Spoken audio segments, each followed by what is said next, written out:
All right, here we are, 15 past the hour. I'm joined now by Chief Meteorologist James Spann. And on this day, 30 years ago, one of the more iconic satellite views of a hurricane and a landfall happened in South Florida. What do you got for us this morning, James? I'm tell you what, Devin, everybody that lived in South Florida that's old enough will never, ever, ever forget this date 30 years ago. The 24th of August, 1992, Hurricane Andrew came ashore. The landfall was a little before 5 a.m., and this was a Category 5 hurricane at the time of landfall, one of only 4 hurricanes to strike the United States at Category 5 strength. This was the radar right before the radar was literally blown off the roof of the National Hurricane Center. They put out this statement via the old teletype wire, and this was issued at 5 o'clock Eastern Time. It says, within the past 5 minutes, the National Hurricane Center has observed a wind gust of 164 miles per hour. The Miami radar is not operational, and again, at the time, that was blown away. And of course, the damage was catastrophic. About 63,000 homes were destroyed. Another 100,000 were damaged. 175,000 people were homeless. The death toll was 44. And the system came back in the Gulf of Mexico, made a second landfall on the Louisiana coast a couple of days later. In Louisiana is a Category 3. But around here, on a more pleasant note, had some pretty good rainbows yesterday in the sky. Those were taken after passing showers during the day. And how about the jellyfish down on the Gulf Coast? I mean, these things are everywhere. This was taken at Navarre Beach. I mean, where's SpongeBob when you need him? So really quickly, the tropics, you've talked about this, Evan. We've got some waves out here, but understand these are far, far away, and the hurricane center giving them only a 20% chance of becoming a depression or storm over the next 5 days. We stress at the moment, the Gulf of Mexico is nice and quiet. Back over to you.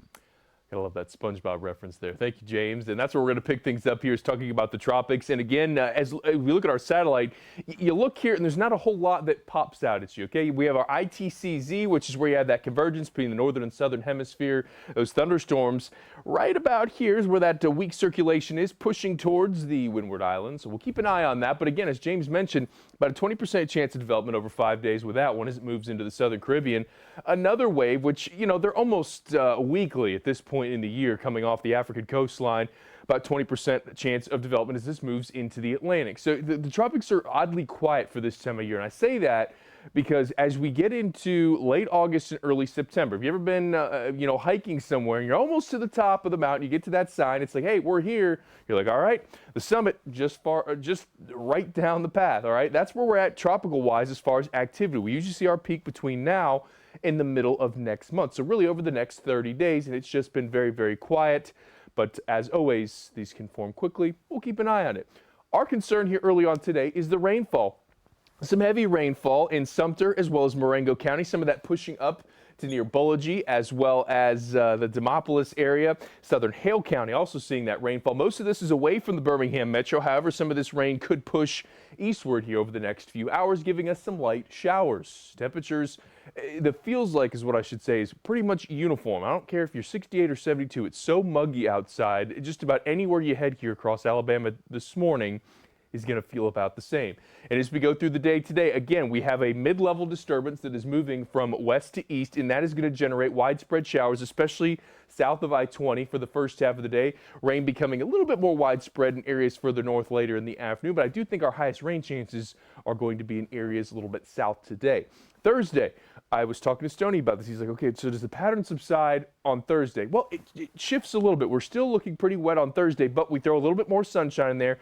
Thunderstorms will be a bit more scattered, and that should allow our temperatures to reach the middle 80s in most areas on Thursday afternoon. Our best rain chances here over the next 12 hours today are going to be in areas like to the south of Birmingham, where you're seeing that darker green, lesser rain chances in areas further to the north. Here's your 10-day forecast for Friday. We've got our Friday night football games coming up, and it does look like we'll have some hit or miss thunderstorms for that. Highs in the upper 80s. We're close to 90 degrees and a bit drier over the weekend.